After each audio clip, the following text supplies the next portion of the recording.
Hello, everybody, and welcome back to the pod. I am your host, Eric, and I am joined in studio with my lovely wife and co-host, Ashley. Hey there. All right, we will be your space hosts today. In space. Yeah, we've been kind of on like a space fascination kick lately just because of, the recent movies and Project Artemis going off and all kinds of other space-related things. Yeah, because I think we saw, well, for me it was we saw Project Hail Mary in theaters. I saw it 3 times. And then the Artemis mission, and that's just kind of like renewed our interest in spacey things. Yep, got back into playing Destiny a little bit, and then you kind of like segued off that to go play No Man's Sky. I am now obsessed, which apparently that game came out like 10 years ago. Oh, yeah. It's huge. Where was I? Yeah. And it's a shame that there was a game that Bethesda came out with too, outer space game called Starfield that I was all excited for. It came out on my birthday. I was all revved for it. I had Game Pass at the time, and it just turned out to be kind of just meh. Nothing special. But No Man's Sky, I think, is like way better and way more playable, I feel like. Yeah, we can get more into that as we definitely chat. But yeah, I've always had a fascination with space, even at a young age. So I feel like most kids go through, I feel like you go through like a phase with space, ancient Egypt, dinosaurs. Yep, I was going to say the dinosaurs craze. I feel like that's like one of the big 3 that you're upset, like you go through as a kid. Definitely. I have fond memories going way back to like even grade school years. Talk about like, what is your favorite planet? Is Pluto still a planet? Pluto is still a planet. I don't care. And we grew up as millennials and like, Pluto is always number 9. Justice for Pluto. Right. But no, apparently it's classified as a dwarf planet, which I guess there's a whole bunch of like way further out in our solar system. Yeah, but I still consider it a planet. I know, I kind of do too. So, despite what Neil deGrasse Tyson says. So what was your favorite planet? My favorite planet? Oh, by far and away, Saturn. Love the rings, and just the way it popped out in like a visual display in a book is amazing. How about your favorite planet? I always liked Jupiter. You like Jupiter? I thought the big red spot and like the patterns. I always thought it looked really cool. It's just daunting to me that, like, didn't someone say you could fit, like, I forget how many Earths into that little red spot? And it's some crazy number. Yeah, just, like, mind-blowing. Because, okay, we think of storms like hurricanes and everything here, and how big they look on satellites. I mean, I can't imagine, like, Earth-sized storms is just nuts. Well, and also, too, like, in Sailor Moon, Sailor Jupiter was my favorite one. Mm-hmm. Yeah, like Sailor Saturn, although, like, she basically, as soon as she, like, used her scythe or something like that, like, killed everything? Yeah, that's, just kind of like the Endbringer or something? Kind of like Ragnarok type deal? Yeah, kind of, sort of. Mm-hmm. But yeah, I know, I always liked Saturn. It was actually really cool, too, because I actually got to go out with my old photography mentor, Mark, from Shutterfly. And we went over to another photographer's house, Jared, and he has like this beautiful, out in the middle of nowhere viewing area for like astronomy, everything. We actually went out there for watching the Total Solar Eclipse back in, 2024? Right after our anniversary. I think it was April 8th. Wait, because we've seen 2 eclipses. We've seen 2 total solar eclipses. One was down in around Tennessee. We went down to Tennessee. We went down to Cookeville. Well, we did several things on that trip. Yep. But we went to Cookeville, Tennessee. That was 2017. And we got a perfect view of the solar eclipse. And then we saw the one in 2024. Yeah, here in Ohio, because it went like right over top of the state. It like went right through the state. And that experience we'll dive into later. But yeah, just going out there and viewing Saturn. I actually got to see Saturn for the first time through a high-end telescope that Mark brought. It was amazing. It's crazy how fast that thing was cruising across the sky, because it kept on having to like recalibrate, adjust the direction of the telescope just to catch up with it. But there it was with its rings and everything. I'm like, oh my gosh, it actually like looks like the picture. That's crazy. For a telescope. That you can see it from here. Yeah, I'm like, what the heck? Is mind-boggling to me. Yeah. So that was fun. I don't think I've ever really looked at anything through a super high-end telescope. Super high-end telescope before, never. We've got a decent one, but nowhere near what Mark's got. That's like next level stuff. That was awesome. I think the closest thing I could think is like when we've gone to planetarium shows. Yeah. I was going to bring that up too, because we've been to a few planetarium shows, and I always like how they just kind of like highlight, like, okay, here's where Jupiter is, you're going to see Mars, and Venus is going to be early in the sky tomorrow morning if you go look out. And here in Ohio, usually we've got a lot of cloud cover because of Lake Erie. So we get out and we're kind of clouded out. It's like, dang it. I used to have an app on my phone. I cannot remember what it's called, but you can point your phone up to the sky and it'll show you where the different constellations and planets are on your phone. That's a cool one. And, I wish I knew what it was called. But yeah, it was really cool. It would show you where everything is in the sky. I feel like there's multiple apps like that out now. Yeah. But I remember we used to have that on our old phones, and we basically just matched it in the sky, and it would actually it would connect the different like star dots, and I could never figure out the constellations. Like 4 of these like straight line things like turn to a dog. Like how? Oh, I know. Yeah, I don't see it at all. And there's Hercules right there, and then over there, that's Capricorn. Where? Are you sure? Yeah, I'm just what?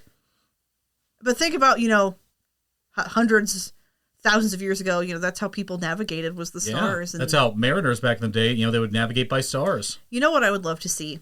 Think about back hundreds, thousands of years ago.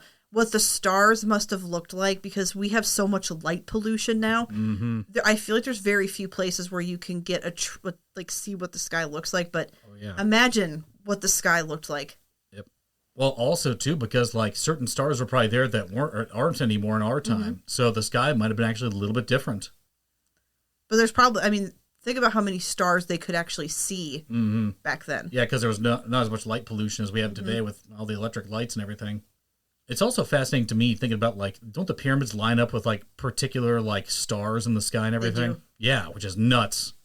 To think about that type of architecture matching up with, like, astronomical signs. Look it up. Crazy. But there's a lot of connections to the past and fascination with space. So it says the Giza pyramids are believed to align with key stars, particularly the 3 stars of Orion's belt. Yep. That's what it was, Orion's belt. Which I still don't see the constellation, the constellation Orion. I just see like, oh, there's lines. But it's a belt. Mm-hmm. Like, that's what I mean. If you bring up that little app, it'll actually show the whole outline. It's like, oh, okay, I still don't see it. But going back to what the very first time we went down to go see the eclipse was what, like I said, 2017? That was a cool trip because we went down, we stayed down, and we were in what? I think Chattanooga for a couple days. Well, we were like kind of on the border of Tennessee and Georgia. Yep. Because remember, so we went to, besides the eclipse, we went to Rock City, which was cool. And then we went to the underwater waterfall. Yeah, Ruby Falls. And then we did that incline rail. Remember? Oh my gosh, that was freaky. That's the closest we got to it, like a panic attack since, ugh. It was freaky. Yeah. But anyway, mostly about the eclipse. So we went down there. Remember, we were originally going to go to Nashville? Yeah, we actually bought a book over at Walmart that actually had different areas of viewing totality. And if you ever go visit a total solar eclipse, you want to make sure you're right in the middle of that path of totality because you'll get the most duration to watch a total solar eclipse. So if you're like right on the borderline, you might only get like 30 seconds. If you're right in the middle, you can have anywhere from like multiple minutes. Like I think we had a solid 5 minutes. I think we were like literally in the path of totality because we didn't go to Nashville because number one, all the hotels were booked. Oh yeah, but and then was packed with people. And it's a good thing we didn't because remember they said in Nashville there was a ton of cloud cover, so people couldn't see it. The west side was clouded out. The east side had a good viewing, from what I gathered. But yeah, according to this book, it said there was like 2.5 minutes of totality you could view over in Nashville. And before we even drove over, we're looking at Cookeville, Tennessee in the book, and it says like a whole 4 minutes of duration. I'm like, why are we going over to Nashville where everybody's going to be when we can go over to Cookeville and we get like almost double the duration? So we decided to just kind of veer off there. We went to a park. Which, we didn't even plan it. We just kind of found some random park in Cookeville. Yeah. And we sat there and it was surreal. Yeah. Like as it happened. It's like I said, the total solar eclipse experience, it's so strange because, we were in the middle of a park for that first one. All the park lights kicked back on. And it felt like this weird twilight. You know how it feels when you're like close to dusk and the sun sets? That happened in the middle of the day, which is wild. And this was in August at the time. We were in Tennessee, usually very hot. The temperature dropped at least a good 20 degrees. Oh, and it was like wild. You felt it almost instantly, like you felt it getting colder. Yeah.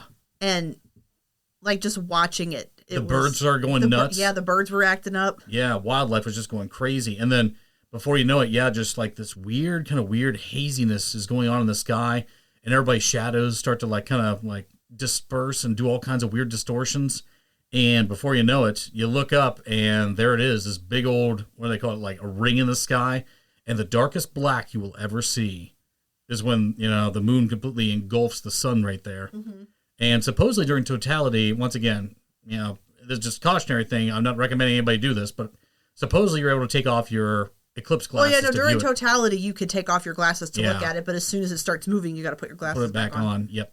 But we did that. We actually took off our eclipse glasses when it finally reached totality. And it's like a punch to the gut just going, whoa, oh my gosh. I can't remember. were there any other eclipses when we were little? I'm sure there were. I can't remember. I don't know if our parents were like that interested in all that stuff back then. But I know we've been kind of like, chasing eclipses since. I vaguely remember in school when I was a little kid, I swear that they took us out. I remember it might have been an eclipse, but I remember we went outside to view it. It might have been, I can't remember. I'll have to look it up when the last eclipse was. But we got to see a total solar eclipse twice. Yep. Here in the States, too, which is nice. Well, it was nice because when we were in the one in Tennessee. Yeah. Oh, remember driving home? Yeah. Oh, my God, it was a nightmare. Traveling back up north, we got like bottlenecked around Cincinnati because they were doing construction at the time and everybody was coming back north because the arc of that thing went down through like the south and the southern states and I think exited through like South Carolina out into the ocean. But yeah, like everybody would come down from the north to go see that one. And then it almost kind of flipped for the next eclipse that happened in 2024 when it went right through our state. So right through almost all of Ohio. It was crazy. Yeah, and it was kind of cool because I remember obviously we were at your friend's place for that, but I remember at my work, I thought it was really nice that they got eclipse glasses for all of the residents. Oh, that's cool. Some of my residents, the ones who couldn't go out because they took a bunch of the residents out to our parking lot, or some of my folks went out on our patio, and the staff was out there, and they all got to watch the eclipse together, which I thought was super sweet. And there were certain parts of Ohio, like I think around Canton area, they got like as very close to the total eclipse. I think they still were in partial territory, so they saw just almost to totality, but they were just a little bit like about 99% coverage. So they weren't able to see totality down there, but they could see like a huge part of the partial. Well, so what was the name of the guy we went to go see the eclipse the second time? That was that's Jared. Jared, one of the coworkers I worked with over at Shutterfly for a while. That was like the perfect place to view because he was right in the path of totality. Over in Norwalk, we were like in the direct middle of the line, and he has like a little like homestead out there in the middle of nowhere, and no light pollution. We went out there with my mentor Mark, and he was talking about he brought like his big high end like telescopes and everything, and he had his really big camera set up with like a huge telephoto lens on that thing. And we tried to do a whole bunch of stuff to kind of get prepared for it because I'd experienced it. We both experienced it before. And this was the first time for everybody. Jared had his family there and everything. Mark was kind of new to the whole thing. But he was excited about it because, like, hey, it's an eclipse in our backyard. We get to go see it. And just the reaction of how everything transpired, I kept on telling people, get ready because the temperature drop. It'll hit you. You're not expecting it, but yeah, it'll drop a good 20 degrees. Well, what I thought was funny because Jared, like you said, he has the homestead. So he has chickens and goats. So, and the rooster was when it started getting dark. Didn't the rooster? The rooster was going nuts, and all the goats went back into their house. Yeah, the goats were out and about, being lively, jumping and kicking on top of their platforms. And then when totality was coming, it was like getting closer and closer. Temperature was starting to really drop, and everything started looking distorted, like a really weird tint around everything, like a strange shadow. And yeah, all the goats ran right back into their shed or their little like sleeping area thinking it was, okay, it's time for bed. And the rooster was going ballistic. He's just like, thinking it was like, dusk or twilight and, in the morning. And yeah, just all the animals acting erratically. Birds were starting to go like circle overhead all over the place. Mark tried an experiment with like, apparently you could see like this weird like distortion if you put a white sheet that's like out on the ground and you can see like this weird ripple effect. Oh yeah, I remember that. But we were like too distracted like watching the eclipse happen. I gotta say, Mark's reaction to the whole thing. It was awesome. It was so like almost like a childlike wonder. Yeah. Just his genuine reaction. euphoria because he was like, look at that thing over there, look at that thing, look at the horizon, look at this. It was really funny. And that's the first time I noticed too, because like going into it the first time, you still have the shock of like, oh my God, what's happening? And before you know it, more than half of totality is already passed. And you're just like, now you're starting to observe everything else around it. So the first time was kind of more the shock. The second time I was better prepared because about like 8 seconds into totality, I'm like, Mark, snap some photos. Get your photos now. Then we can kind of like look at other stuff going on. And sure enough, like it kind of knocked a sense back into us and we were taking photos, everything. Got some fantastic photos. Well, remember we bought that one lens for my phone so I could actually take some better I had one picture from the first eclipse and we saw, but it was so tiny because it's so far out there. Because you got me that special lens and it actually worked pretty well. There was one we actually bought like a mini telescope that had like a little thing you could hook up your camera, like your phone camera to, and it took a decent photo of that thing. It's a little overexposed, but like it's a great photo. It worked. Yep. But yeah, Mark had the way better photos, and then the other photographer, Tom, who was over like covering something that day. He's got this big $12,000 lens. He took the most awesome photos of that total solar eclipse I've ever seen. You can literally see, and the thing that was weird when I took photos of it too, there was a bunch of pink around the outside. Wasn't that solar flares? Those are solar flares. Like, yeah, you could see the stats was really crazy. And in my photo, they just look like little circular pink dots, just a couple of them on the side. But Tom's photo, you actually see the flares like flaring out. This beautiful like pink just coming out of the eclipse. I'm going to scroll through my Instagram and find that picture. It was such a gorgeous shot. And boy, yeah, Tom, thank you for sharing that one. That's an amazing photo.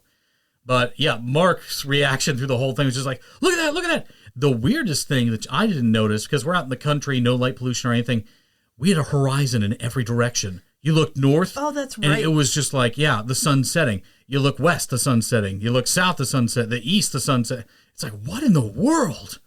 Like just this weird band or like bend of light all the way around, like horizontally. Because normally you see it like, one direction or the other. It's weird when it's all directions. You're like, what in the world is going on? But yeah, that's also why the rooster is probably going nuts too. Here it is. Yeah, it's a little bit overexposed, but yeah, I mean. Yeah, no, that's way better than we got before. But look, you can almost see like a rainbow around it. But that might have just been from my. Yep. In my telephoto lens, I only had like, I think like a 140 millimeter lens or something like that. I got a decent photo. Mark got some better ones. Tom takes the cake. He got some amazing shots.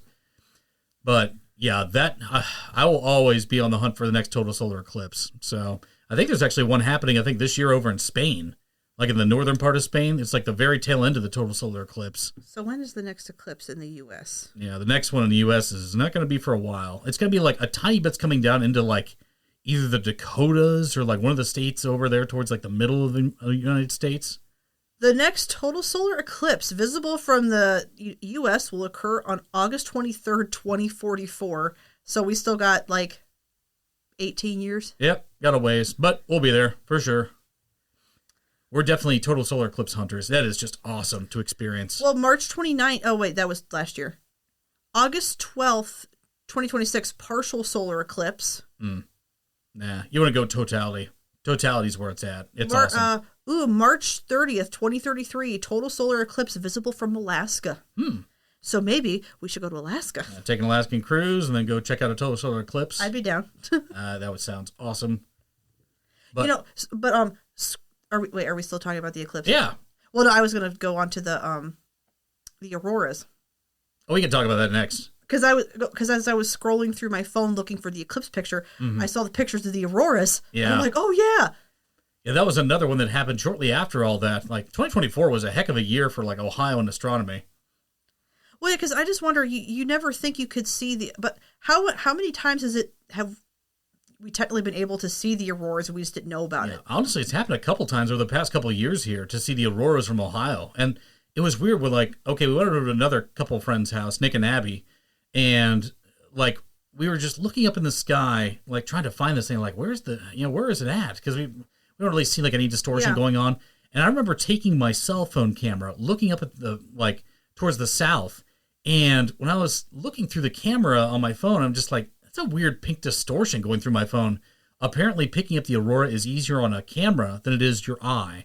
And I started taking pictures. I'm like, oh my God, that's the aurora right there behind us. But I do remember there were a few times where the aurora was visible. Yep. With the naked eye, because I remember seeing a green ripple, and I'm like, oh my God, it was like right above us. Yeah, as the hours ticked on through that night, around like I'd say probably 10 o'clock, I got to like the peak of being able to view the aurora.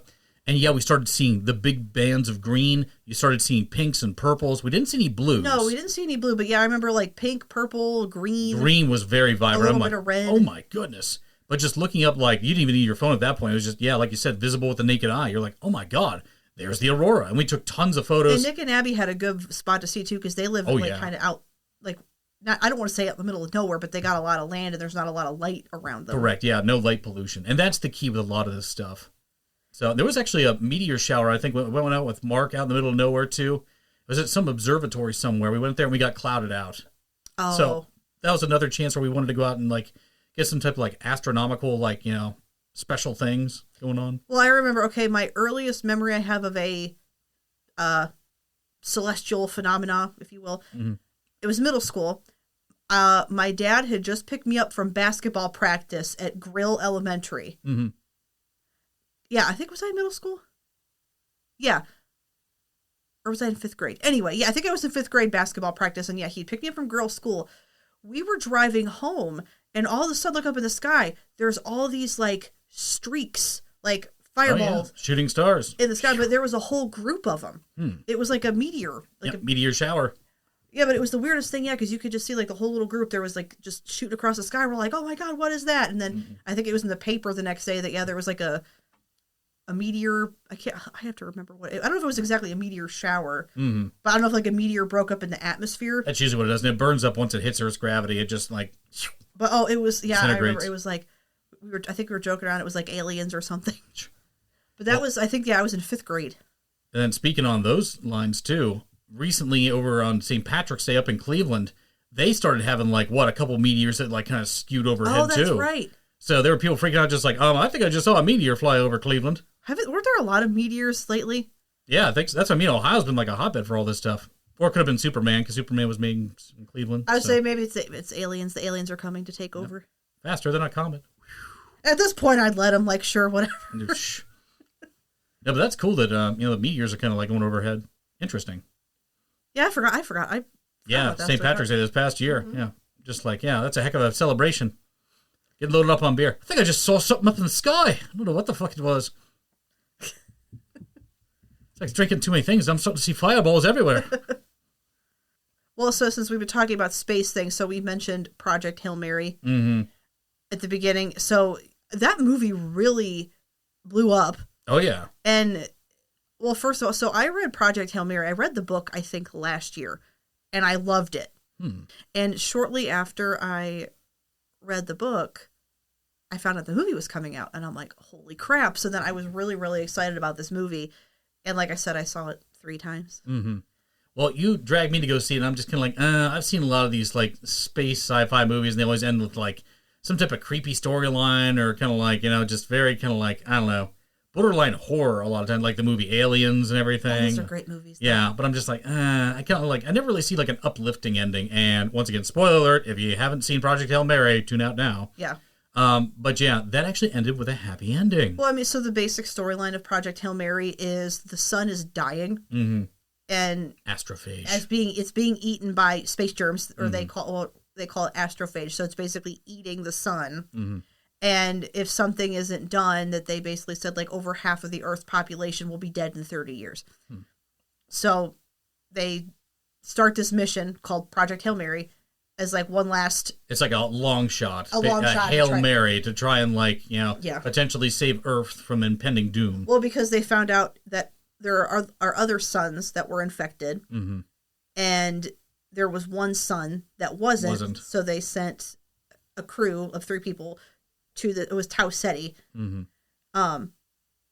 But yeah, I mean, just thinking of that, when I reading the book and thinking about all the stuff that happened, like, could you just imagine being in that situation that Ryland was in? And like, because he wakes up on the spaceship, his other 2 crewmates are dead, doesn't remember anything of what's going on. That's kind of got vibes of the Planet of the Apes movies, because, like, okay, it doesn't, the main character in that one, he wakes up and, like, this, like, the other space astronauts that are with him are, like, all dead, and he just has to climb out of the capsule while it's, like, sinking. In the original movie with Charlton Heston, he, a couple of the other astronauts that he was with, they died. Yeah, there was, like, a crack in, like, one of, like, the, coma chambers or something like that, and, like, you just see him, like, all aged and weathered.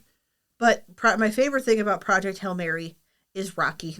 I love Rocky. The little space alien? I love Rocky. Kind of reminds me of, like, the Thing, but, like, obviously made out of rock. Well, I mean, he's nice. Rocky's a friendly alien. That's what I mean. Okay, and he's supposed to be, like, way more advanced civilization than us. I don't think, like, they'd be that nice to us. They'd probably be like, no. Well, you don't know that. Yeah. Well, it's a good thing good thing he ran into Rocky and not something scary. Right. But that's the first time, like, I've ever watched, like, a sci-fi space movie, and it's kind of like just, a feel-good type of space movie. And I'm glad they kind of, like, gave him, like, a certain voice, like impromptu thing where the main character Grace, played by Ryan Gosling, basically had a translator thing, and like he translates just like Rocky talks, he's just like space, amaze. Yeah. And then he basically like invents like this little ball contraption. He's able to like kind of grow or so go Rocky around. don't die in Gray's atmosphere. Yeah, because their atmospheres are like way different from each other. Well, I think his atmosphere is like ammonia. Mm-hmm. So if he goes in ours, he dies. Yeah, he goes like all throughout Grace's spaceship. And he's like dirty. But now, like when I walk through the house and it's dirty, I think of them like dirty.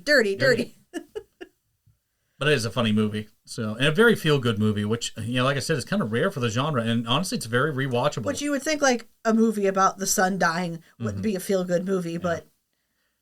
See, whenever I think of like feel-good space stuff, I think of like back to my grade school years with the Magic School Bus. Like the very first episodes where they blast off into space and was it Arnold's sister is just being like an absolute, like, just a bitch about everything. Like, prove it.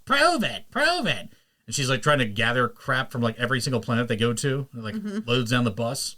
So that's like a good feel-good, space-related thing for me. But yeah, Project Hail Mary, like I said, it's a very uplifting movie and kind of hopeful movie. I think too, like that scratched the same part of my brain like that E.T. did, because like the friendly alien, sort of. It worked for me. E.T. to me is still just weird. E.T. is one of the best movies ever made. Don't drink that beer. I love that movie. I mean, obviously, my first birthday was E.T. themed. I lampoon that movie so bad. Like, it gets your dad crying, laughing. Well, so every time I watch E.T., I've seen it a million times. I always cry at the end because I'm a giant baby and I cry at everything. But every time. I don't know why. It's just every time. I kind of had E.T. ruined for me because I think they actually screened it for us in the auditorium over at my high school. And there was a couple of... upperclassmen that were talking about, like, oh yeah, this opening scene sounds like, someone screwing a pig. And now every time I hear that opening scene with E.T., I'm just like, oh, it's like Deliverance or some shit. Oh, God. So I'm just like, kind of weird. And talk about a marketing blunder, too. Okay, M&M's turned down the chance to be an E.T., and Reese's Pieces picked it up. Yep. How about that for a marketing blow? Oh, M&M's, what are you doing? I think they're doing okay. Yeah. Without it, but... definitely would have helped with sales, though. But back to Project Hail Mary, though, so after we saw that, it got us more into... Space stuff. And it's just funny, like, that came out around the time that the Artemis mission... Yeah, that was kind of like a big thing, too, because we've already been kind of like on a, Go USA kick because of the Olympics and everything, which we watched this year. But now with Project Artemis, actually watching the astronauts blast off, and I mean, we're all kind of a little bit traumatized from the whole, space shuttle programs from, like, the Challenger disaster and then Columbia breaking up on entry. It's like, Well, because I remember we watched the live stream of the launch, and I remember, like, for the first minute, I was, like, on edge because I'm like, okay, I hope everything's going to be okay. And it was.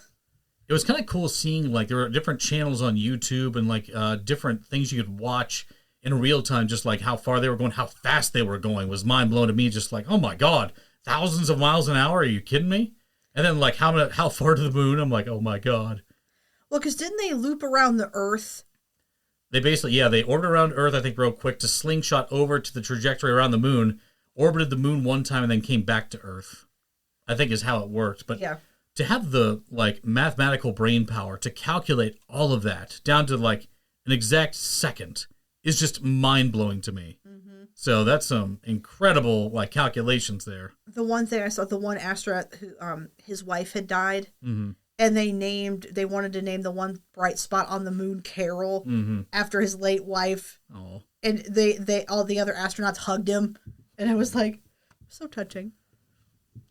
Yeah, because obviously we weren't born by the time the Apollo programs were going off, and they basically, it was the first time, like, America landed on the moon and everything. But, yeah, this is going to be the first time since then that we've actually had people actually get out onto the moon. Well, I was talking to my parents about it because it reminds them of, like, when they were kids. When they probably saw the Apollo missions.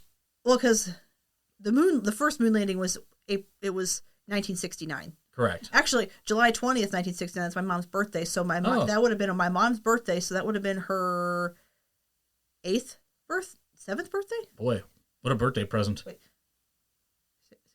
One giant leap for mankind. Yeah, that would have been her set. So my mom would have been 7 when the moon landing.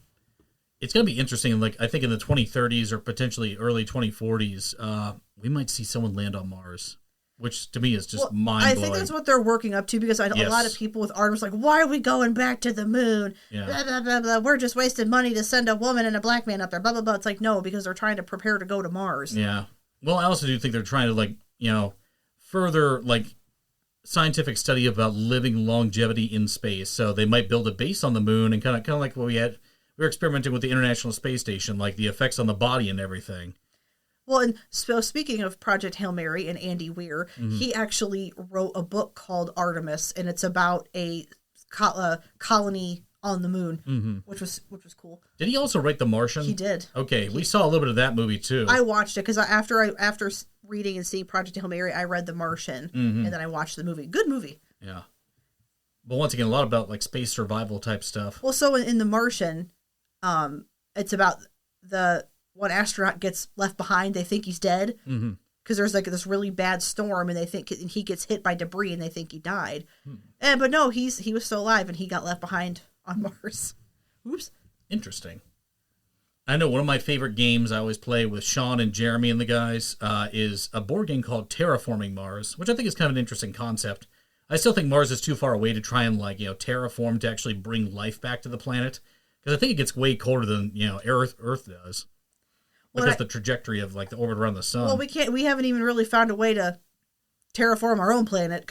So, I mean, we could obviously do, but there's things that we can't even figure out how to. We're repairing the ozone, and then we're also like cloud seeding and stuff like that. So we're kind of manipulating weather patterns. Well, that's what Neil deGrasse Tyson was talking about, like terraforming Mars, and he was saying how there's still so many things on our own planet that we don't understand. We have to figure out and work on. Even like the super deep depths of the oceans, we haven't like studied anything. We know more about the surface of the moon and Mars than we do about our own deep oceans, which is wild. Which is kind of scary. Like, okay, conspiracy theory, tinfoil hat time. What did they find down in the ocean to make them not go back? I don't know. Ooh. I think it's more of a pressure thing because, okay, look at what's that, Ocean Gate fiasco? Well, yeah, because they went try to reuse the same thing again and again. They went down in a tin can. Yeah, but a reusable tin can. So they went down there multiple times and you cracked and creaked until finally... Yeah, that's why, because they... kind of exploded. Actually, imploded, is the correct term. Yeah, they went down in a tin can controlled by an Xbox controller. Yeah, I don't think that was very great. Yeah, not a very good marketing move for Logitech. So no. Oof, unfortunate. But that is crazy to think, that we know more about space than we do about... Yep. Like, could you imagine, like, what is in the deep, deep ocean that we haven't found? I don't know. That's why kind of share Markiplier's fear of Subnautica. I hate the ocean. I hate the ocean. But it's interesting because he also loves space. Yeah. So he's just like, I love space. It's so much fun. And he goes there, he's like, I hate the ocean. Oh, I hate the ocean. Similar. But once again, it's both fear of the unknown. So why is space that much more thrilling than our oceans? To some people. I don't know. Yeah. No, for me, like, okay, being in a submarine, like all that pressure, all it takes is just like one little thing and poof. But the same thing in space, technically, too. One little like breach in the hull and poof. I think you hubble. Look, breach hull, all die. Even had it underlined. That's a reference to Mystery Science Theater 3000, the movie. Yeah. So definitely watch it. Good movie. But, in space, like, okay, I'm pretty sure you would like freeze to death almost instantly. Oh, yeah. Well, even in Magic School Bus, they had that horrific ending thing where Arnold took his helmet off. Yeah. And, like, froze him. And everybody's just like, he would be dead. Like, his lungs would probably expand out and, like, blow his body up or something. Like, that's messed up. So either way, it would be a quick death. 90s kids cartoon shows. Yeah. Teaching moral lessons and freezing your ass off in the middle of space. Right. Oof. Yeah. Good times. Lots of lessons learned. I actually used to have, like, an old computer game of that, too. That I played with my friend Trevor. With the Magic School Bus goes out into space and everything. It was a fun little game.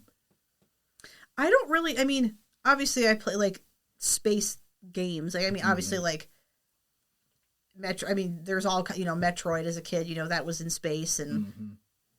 I mean, Star Wars. I mean, I basically grew up in Star Wars. Once again, I didn't get into Star Wars until about, like, when I was in my... high school years. Although I did get into Halo before that. Halo to me was awesome. And that was very space exploring.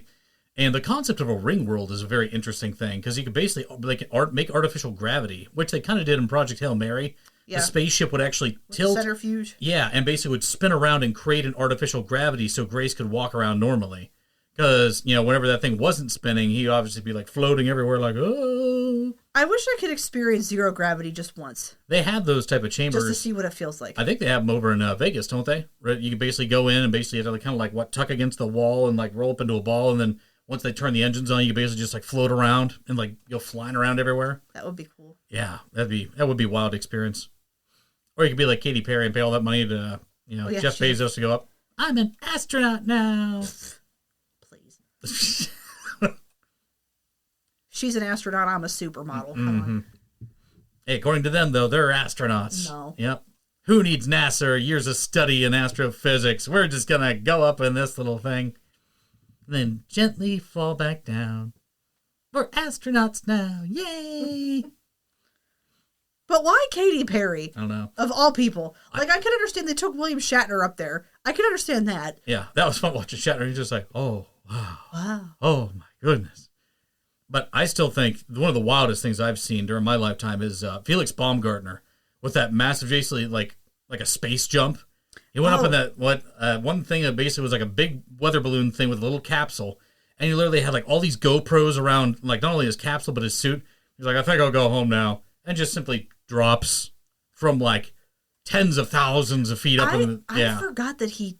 Not during that one, but he died, didn't he? I think he died recently. I don't know if it was some type of accident or something. I'm not sure, what happened to him. But I remember watching that, like it was broadcast everywhere from Red Bull, and I think it was on Discovery Channel. But just watching him drop, I'm like, oh my gosh, like that was just woof. Yeah, to drop from that high. And I guess somebody else, I think, beat his record shortly after that, but nobody knows about it because there wasn't much publicity. But woof. They say, like, when you drop that high, too, there's a thing called, like, a death spin. Yeah. That if you lose control too much, obviously you can go unconscious and your body just spins and then I don't know if it can blow apart or just, like, force itself apart from that death spin. They said he died at the age of 56 during a powered paragliding flight. Yeah. He lost control of the craft and crashed into a wooden hut near a swimming pool. Ugh. So, like, these Daredevil guys. Mm-hmm. Because I'm pretty sure he was married and had kids. I'm pretty sure. These Daredevil guys that do stuff like that, you have a family. Why would you do shit like that when you have a family? So do astronauts. I know, but like that's for like, okay, astronauts, you're doing it for the advancement of society. Like, he's just doing shit for the adrenaline rush. Yeah. I mean, it could be a little bit like mixture of both. To me, it's different. I mean, because if you're an astronaut, you're trying to advance society and learn things and expand scientific knowledge. But well, once again, similar type of concept though, because you put your family through like all this emotional strain. Look what happened to Apollo 1, where the 3 astronauts actually burned up without even having to leave the launch pad at all. So I know, but it's like the same thing with those guys who do the cave exploring and like wedge themselves in little itty bitty caves and get stuck in the cave. Why? Why? I don't know. Sorry, off topic. Yeah, some people are just adrenaline seekers. But yeah, like I said, I remember going over to Kennedy Space Center and just seeing like this big monument to all the different like astronauts and people associated with space that were basically lost because of, the pursuit of science and just trying to further our knowledge of space. So obviously you look at the Challenger disaster and Columbia disaster and all the other missions too. Apollo 13 could have been one, but they got very lucky with all that stuff. That's a great movie, Apollo 13. Oh yeah. But no, that was a good one. And then there was like some type of parody, Apollo 18. It was supposed to be like some horror movie. Oh yeah, I forgot which about NASA that. came out like weeks before and just said, yeah, there was no such thing as Apollo 18. And completely debunked the whole thing. Yeah. Like, oof, marketing blunder. But it is surprising how we've had such a long hiatus from returning to the moon. The whole thing was basically a space race. After the Soviet Union created Sputnik, it sent America into a frenzy of making a space program We gotta get there first. Yeah, because I think Russia also threatened like, oh, well, this missile or this rocket that we basically sent up Sputnik in, it could actually carry a warhead, which that's where the whole ballistic missile arms race really kind of began. Because that was a political threat to, adversaries. And from there, it, like I said, it kind of ballooned all throughout the 50s. Or it's just like testing nukes and nuclear weapons and everything just, kind of went from there. And it was amazing how the Soviets were actually ahead of America in space exploration and everything. And I think America had the idea that, like, okay, it's a race to the moon. It's a race to the moon. Whoever can get to the moon faster.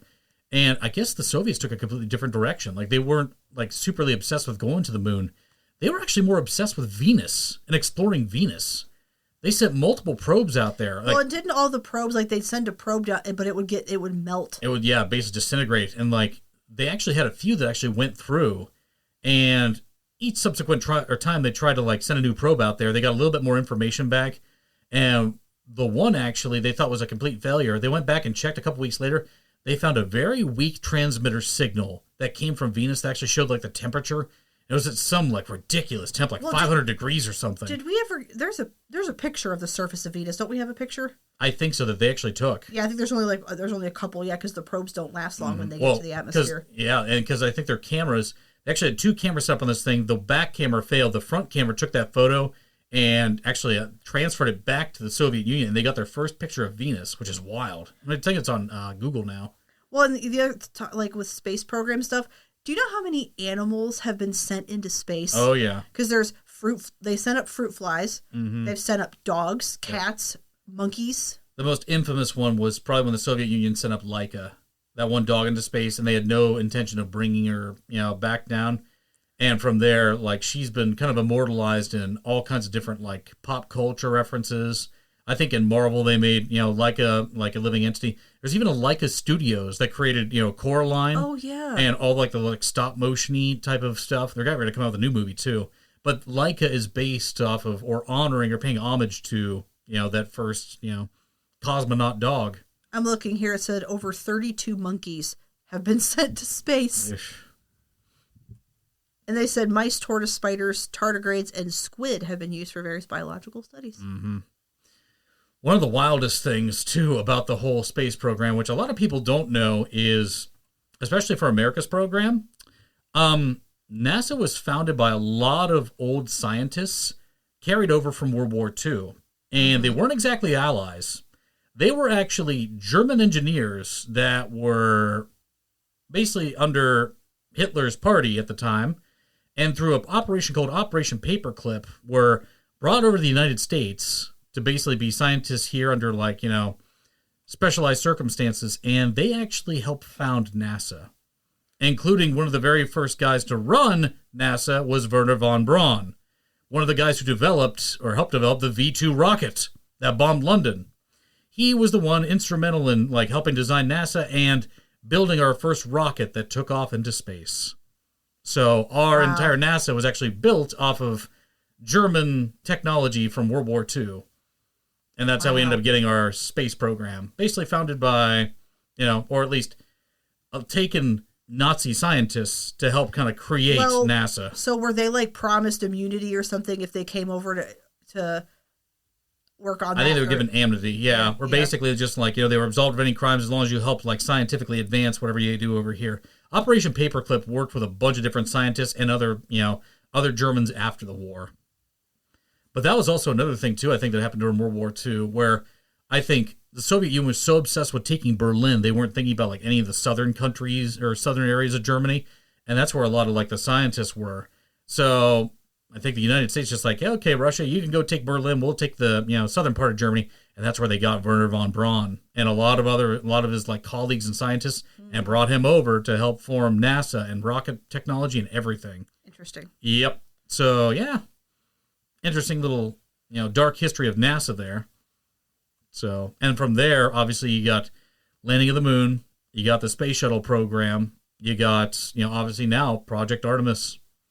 So, and we're going to be going back to the moon, and then once again, in the future here, probably going to Mars. Well, how many Mars rovers have been sent to Mars? Do we know? That's a good question. I do know, like, the few that they sent over, they actually found, like, ice and traces of water on Mars. Obviously, there's a lot of iron content because, like, the red color of the planet. But I've always been fascinated with with Mars being, like, it's like our, obviously, second closest planet to us. Venus is technically closer, I believe. NASA has sent 5 rovers to Mars. Oh, and China sent one too. Yep. I think that's also another reason why I think we're getting more back into space too, because I think China is trying to create really advance their space program as well, and they're interested in actually landing and setting up bases on the moon and everything too. Yeah, so right now there's 2 actively operating rovers on Mars. Interesting.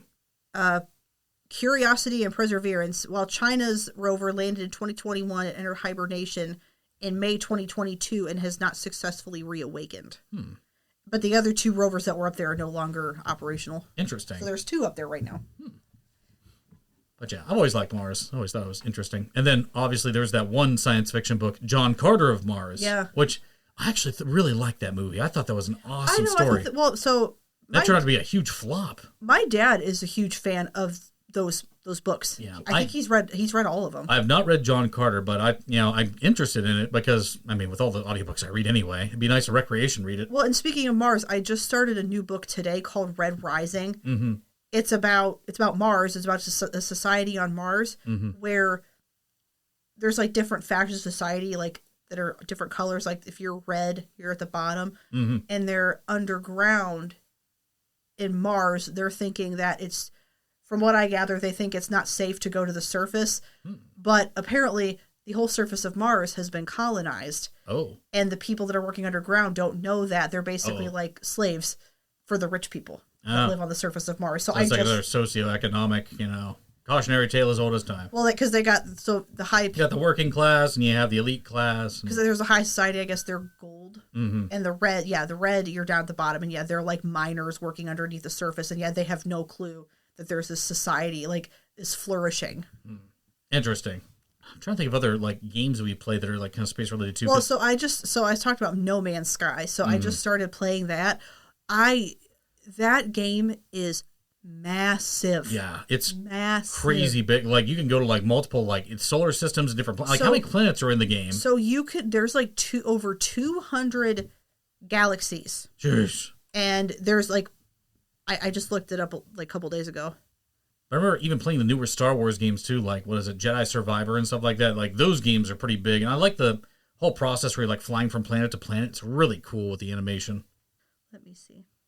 But yeah, No Man's Sky, they keep on saying is like a space Subnautica, where you basically go around and harvest materials and develop portals and bases on different planets. So it said No Man's Sky features over 18 quintillion planets. How in the world can they fit that much into a game? That's just mind-numbing to me. I mean, play it because I just started playing it, and I mean, it is a lot. It's a lot because you start off on a planet, you don't kind of remember how you got there. You have to fix your ship. You have to gather resources, upgrade things, but you can literally go to all these galaxies, and there's planets. Which is crazy. And then didn't you, the first day you play, you found planet Farquadian or something? Yeah, so you could basically discover a planet and name it whatever you want. And I found planet Lord Farquadian. Shrek reference. But the cool thing in No Man's Sky, you can make bases and teleporters on a planet. So you could have a base in a different galaxy and teleporter, and you could teleport. Just zip over from one to another? Because I have, apparently, from my understanding, paradise planets are hard to find, and I found one. And as soon as I found one, I made a base on it. There you go. But it's it's amazing. As I've been to, I feel like I've just barely scratched the surface of what that game has to offer. Mm-hmm. And I mean, I almost feel like that game was never ending.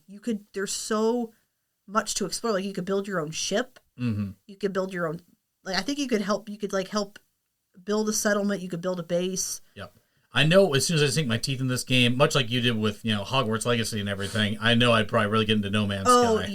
I think you will love No Man's Sky. Yep. I'll give it a shot here in a little bit, but yeah, I'm kind of in a Batman kick lately, so I've been playing the old Batman Arkham games. So I guess there's a new one coming out here too. Because I think with No Man's Sky, it's a lot to learn at the beginning, but I'm finally starting to get the hang of what to do. But there's so much exploring. It's mind-boggling. How much you could do in that game. And that's kind of how I felt with Starfield too, because I'm just this game is so big. I've seen a lot of people that Starfield wants to be No Man's Sky, and it doesn't compare. Yeah. It's like I said, I tried playing it for a little bit, and I'm just kind of I felt kind of it was almost too much to do, and I'm and when am I going to find the time to do all this stuff? So I just kind of stopped playing right there. I'm just I'm not going to have time to go explore all this different stuff because there's so many hundreds of thousands of planets to go discover and everything. But there's No Man's Sky, there's more. Which is wild. But I would give Starfield another try. I will too. Well, I would give it another try. I'll wait for the price to drop on it, then I'll give it another try. But from what I hear, the story's just meh. And looking at all the reviews too, everybody's just kind of it's just a meh game. And everybody's just like, don't waste your time. Go at No Man's Sky. That's what, Starfield really wants to be. And yeah, voila. I mean, it's... I still, like, once again, I get my kick out of space stuff with Destiny, the original Destiny. Oh, I love playing Destiny. That's one of our favorite games to play together. Destiny 2 is kind of a mess. Like, obviously, they've, like, kind of wiped out the first, I forget how many different storylines, so you can't go back and play them. Why would they do that? I don't know. I don't know what direction they're heading with Destiny, but the first Destiny I always enjoyed, and we could basically team up as a fire team and go from, like, the moon to Venus to Mars and, like, out to Saturn's rings and all that stuff. And I always thought the animations are really cool. You basically zoom in with your ship and, like, kind of travel like, at warp speed to get to these planets.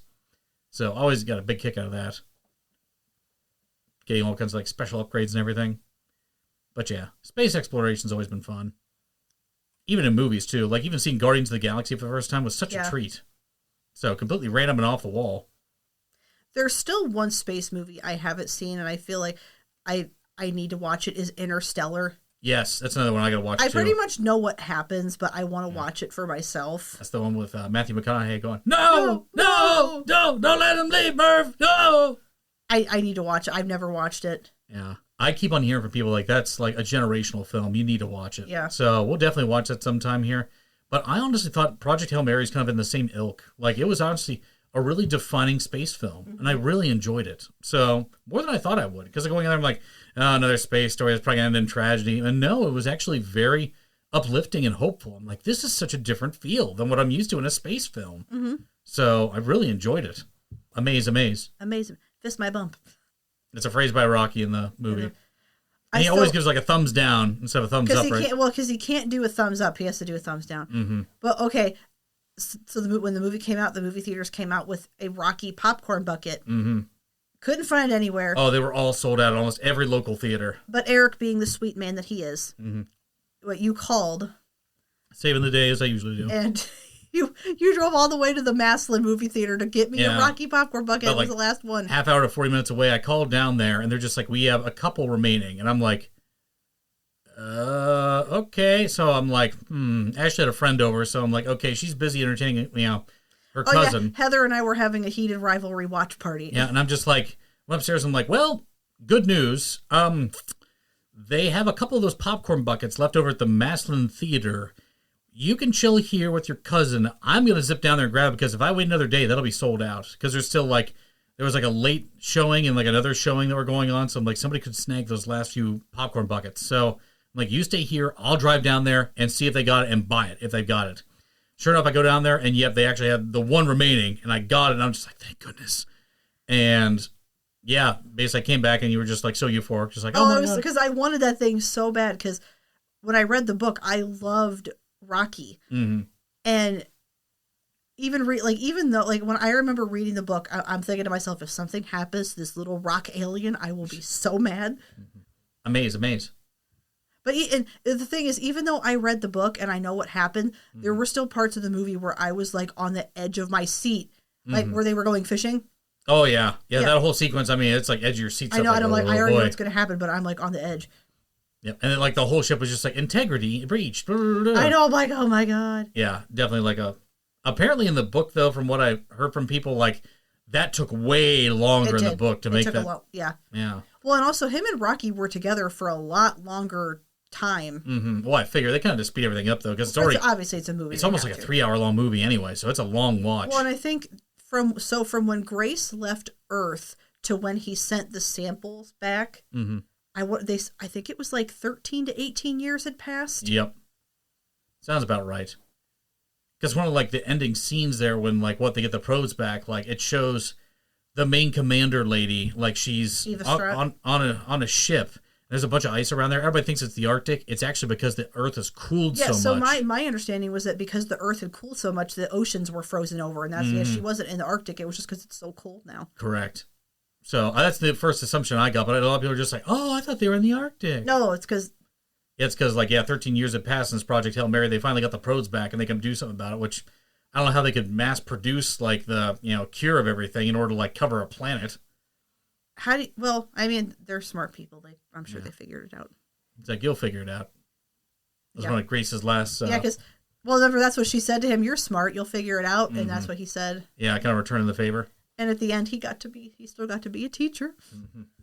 That's just so funny. It's kind of like a tale too of like, being the oddball, you're usually like the one who gets picked and like, basically perseveres above all, everybody else. Project Hail Mary is the ultimate tale of becoming too important at work. Yep. When you accidentally become important at work. When you do too many good things, just like, kind of backfires in a good way, I guess. Amaze.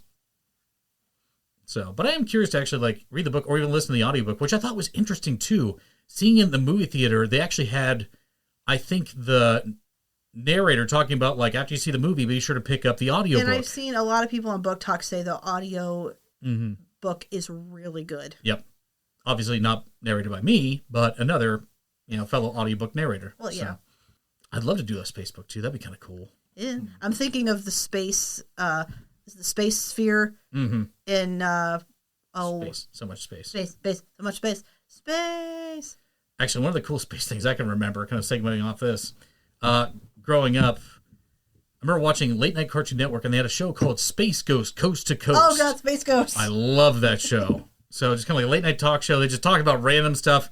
And then these pre-recorded interviews asking weird questions to all these celebrities and guests. And it was just such a random, off-the-wall, like crazy cahoots, random stuff happening show. And I remember Space Ghost, he had a whole different voice actor compared to like the old 1960s Space Ghost in the original run. And I just remember his voice. I think, what is it, George Lowe? It's like, I'm Space Ghost, blah, very announcing. And he had like a cohort of like, what, Moltar, what's that, Brack, and then what was the other one? Zorak. Yeah. I'm Brack, yeah. I'm Brack. I used to have a Brack CD of all of his greatest hits. Hey, don't touch me. Don't touch me. Don't touch me. Zorak was always interesting to me. Me and Heather used to like crack up at all the Brack songs. Yeah. And then you went over to Oktoberfest, and didn't somebody have like hand-painted like magnets of all the characters from Space Ghost? I bought a Brack magnet. Yeah. It's on the fridge right now. We need to go back and get Space Ghost and Zorak. Yeah. Just so we have like the full collection there. I had to get Brack. Yeah. I had to. But I always loved Space Ghost, just like his announcer voice was awesome. I also found out he actually voiced, uncredited, in the original like PlayStation 1 and Dreamcast Grinch game. Like he's the narrator narrating the Grinch, blah, blah, blah, blah, blah. It's actually Space Ghost or George Lowe. But yeah, Space Ghost is always fun to watch at night.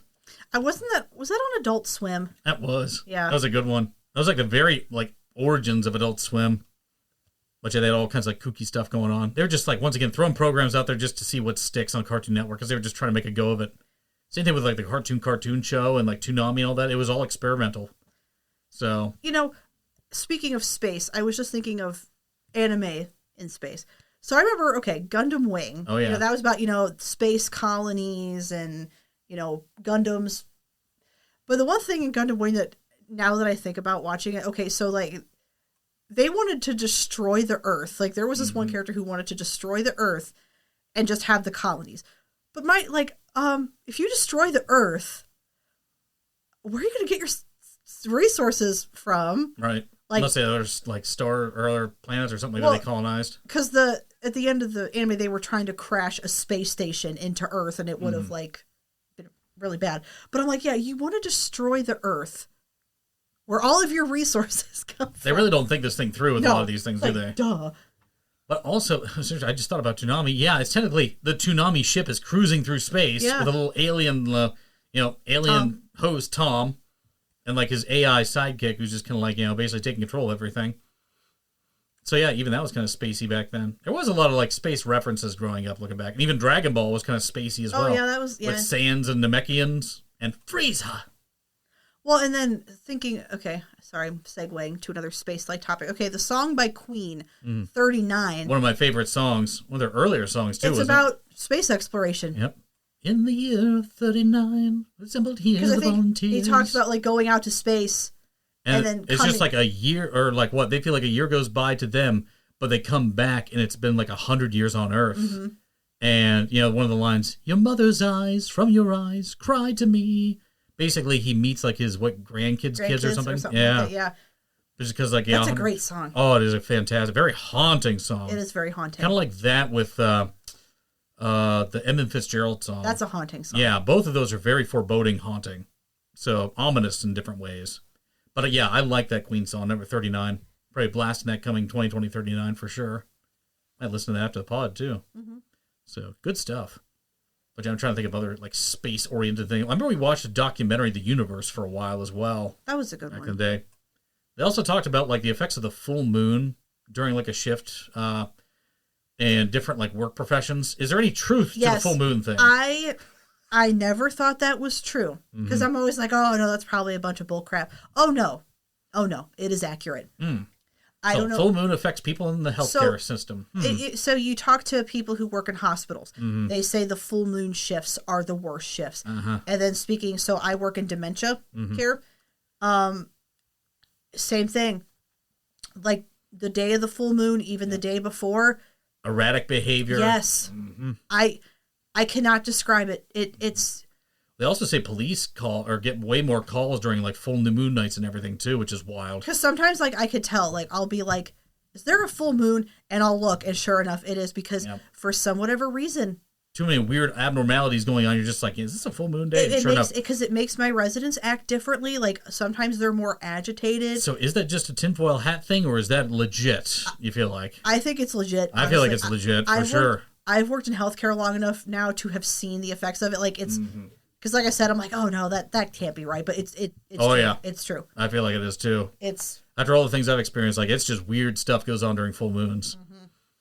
So yeah, I always try to tread cautiously with that stuff. But, yeah, I do like going out and seeing a full moon though. It's really beautiful to just see that big old, just like glowing object in the sky. And sometimes the moon's glowing so bright it just illuminates everything around you, and it creates like a really cool environment. But yeah, I've always loved like even taking my telescope out and just like randomly like stargazing and everything. It's always been a great time. So I love space. Always will. Obviously, like a big fan of Halo, so that was kind of like a big niche thing for me as well. So yeah, Halo, Star Wars, all the like science fiction stuff. Even Star Trek a little bit I kind of got into a little bit as well, like the original ones. I haven't even watched like Next Generation or any of the other ones as well. I know some of the lines, but I know if I gave it a try, I'd really kind of like dive into it as well. I do like Galaxy Quest, the parody of that. Oh, I forgot about that. That's a fantastic movie. But yeah, with the Artemis program kicking up to the next levels, it'll be interesting to actually see astronauts back on the moon again for the first time in decades. I mean, I would imagine sometime in our lifetime we will have astronauts go to Mars. Yeah, I would imagine. I'm thinking, like I said, probably 2030s, 2040s. We're probably going to see that. It's going to be a pretty long voyage, but boy, getting out there will be interesting to actually see the first astronaut set foot on Mars. Cool stuff. One thing we didn't even touch on this too. The ride down at Epcot, Mission Space. Oh, that's right, Gary Sinise. Hello there, explorers. Then you could choose like the Weenie Hut Junior's green ride or like the advanced orange ride that you could has feel the puke bags. Because can't you feel the G forces? Yeah, because it like centrifugal force, it like spin you all around a whole bunch. You feel like pinned to your seat.